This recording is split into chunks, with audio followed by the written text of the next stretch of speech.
The settlement on Kepler 442b had been failing for 3 standard years when Anna arrived with her geological survey team. The colonists, desperate and exhausted, had built their structures the way humans always did: square corners, flat walls, angular roofs. But the planet had other ideas.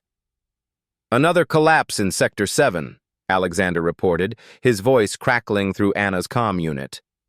He was the settlement's chief engineer, a man who'd watched his life's work crumble, literally, month after month. Anna stood at the edge of the ruins, running her scanner across the fractured foundation.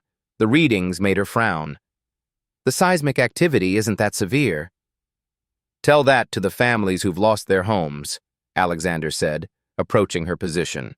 His face was lined with stress, his eyes carrying the weight of 200 souls depending on his expertise.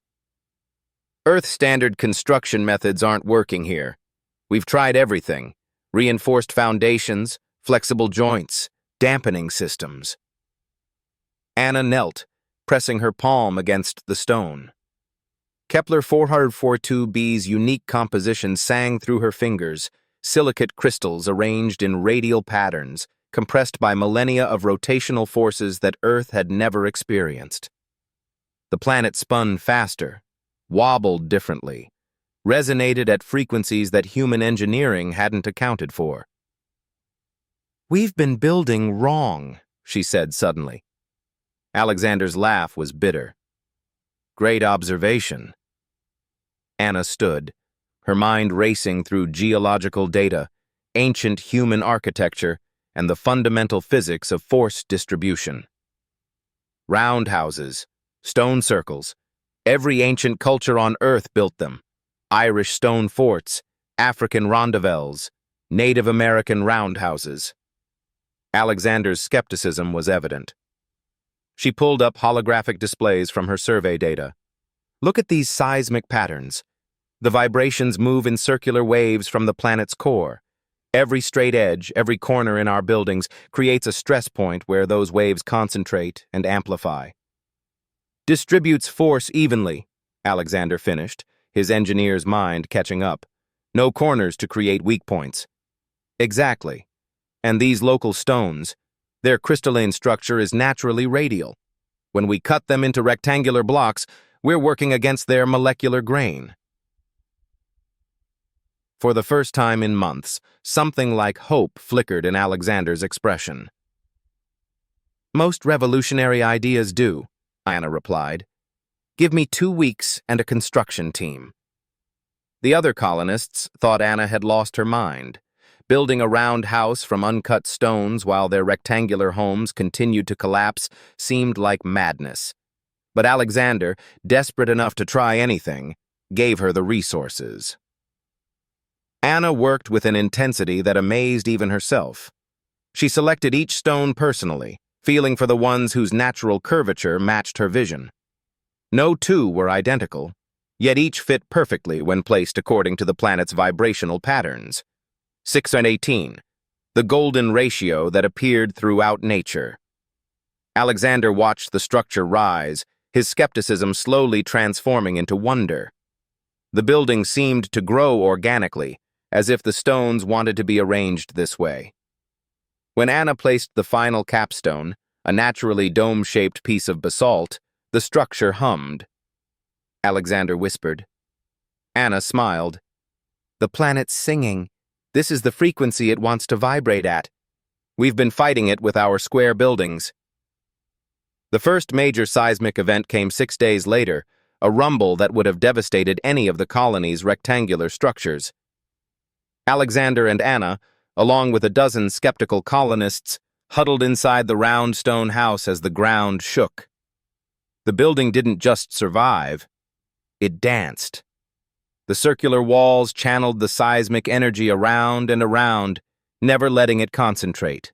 The stones, locked together by gravity and geometry rather than mortar, shifted microscopically with each wave, absorbing and distributing force with an elegance that made Alexander's engineering heart sing.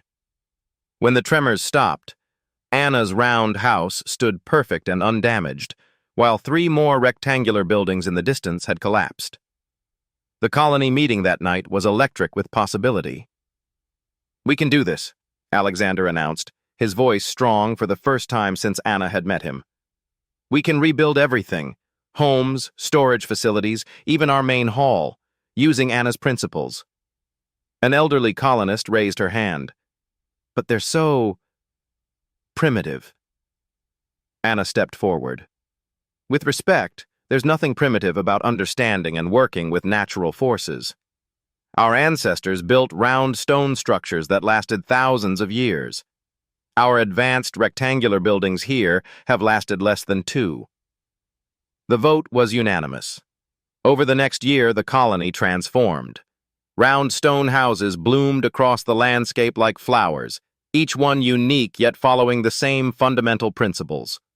Alexander developed advanced techniques that combined Anna's geological insights with modern engineering, geothermal heating that followed circular patterns, round greenhouses that maximized light while minimizing stress points, even a beautiful circular community hall that could hold the entire population. Other colonies on different worlds heard about Kepler 442b's revolutionary approach.